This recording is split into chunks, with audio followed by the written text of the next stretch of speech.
what I have done is I have made three categories in my mind. You can imagine like three boxes. The first box is I don't know. You need to be very, very honest, you see, to put your experiences there. And the second is I know this for sure, that this is true. And the third is I know this is false, this is rubbish. So these three boxes, keep them, well, maintain them, keep them new and shiny, and keep putting your experiences there. I've come to believe that there is absolutely nothing that I do know for sure. There are certain things which are totally certain. For example, is there an existence?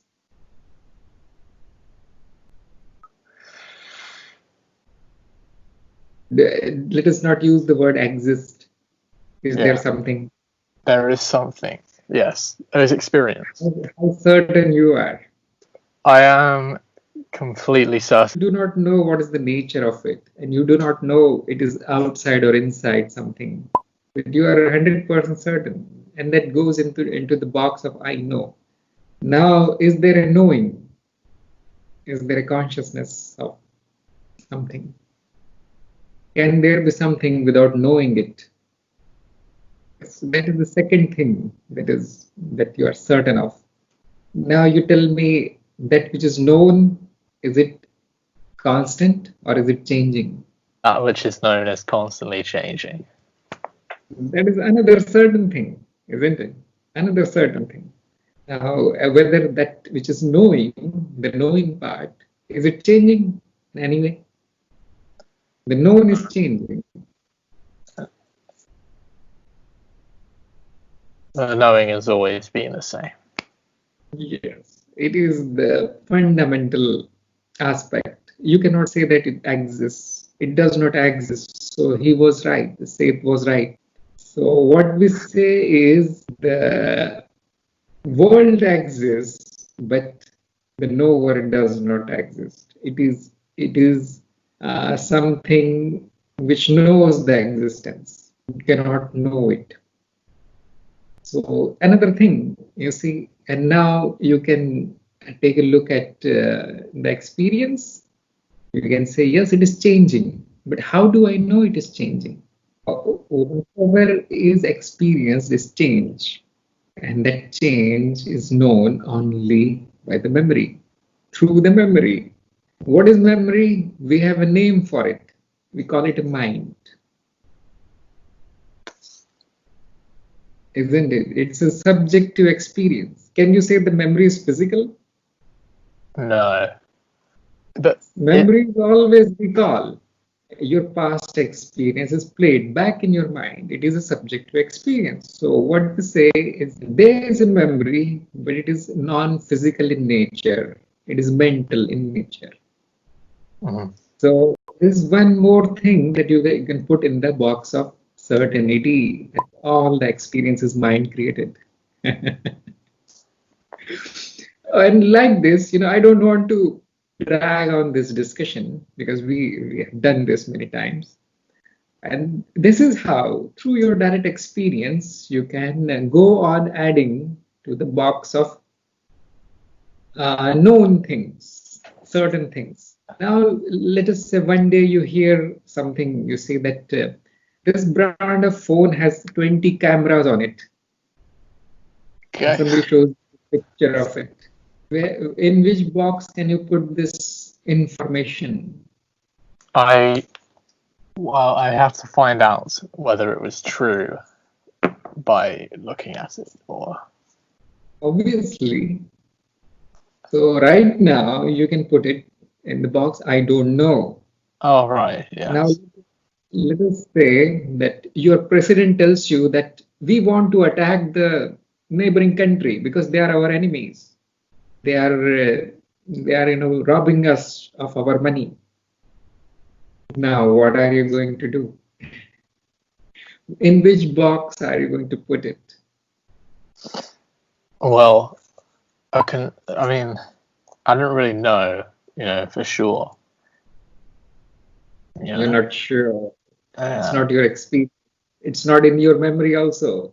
So the ordinary people, they do not have these boxes. This is called the discrimination, or also called the discernment, the sense of what is true and what is false. Ordinary people do not have this sense. So whatever is told to them, they either believe it or disbelieve it. They have only two boxes. One is called belief and the other is called disbelief. Disbelief is simply a belief, isn't it? They do Yeah. not really simply choose to disbelieve it.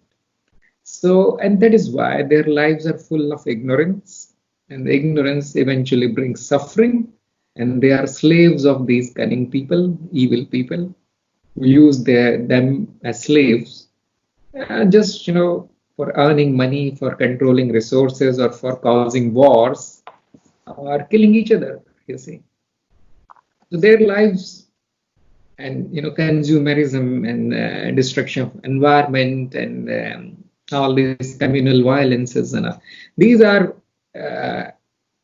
these kind of suffering is a result of not knowing. They do not have these three boxes there, and they are not doing anything to fix it.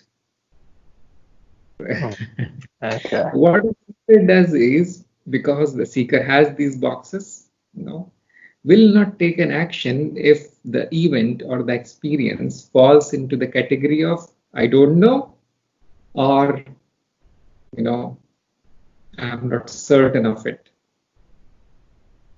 These only if it falls in the box of I know it and it is true, only then we take an action. Otherwise, we sit quietly, peacefully.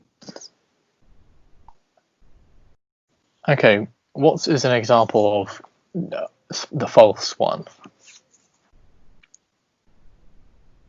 Let us say somebody tells you that you are born. Okay. You're born on this date. This Yeah. is your birthday, and you are born as this person with this name, this body. Now, this can be put under the box of is certainly false. Now, I Okay. leave it to you as an exercise to to do it. Okay. I'll write it down. Another example that we just discussed: fulfillment of desire brings happiness, everlasting happiness and bliss.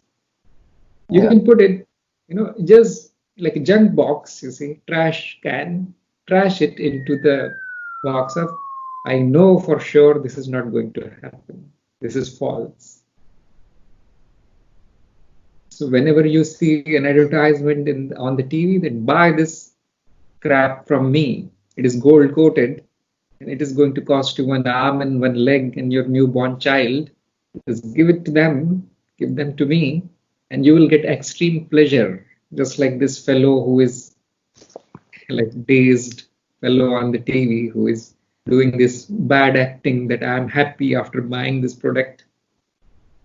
And you need to be a very big idiot to go and buy it, especially if you don't need it. So that is going to stop a lot of suffering in your life because you won't be affected by others.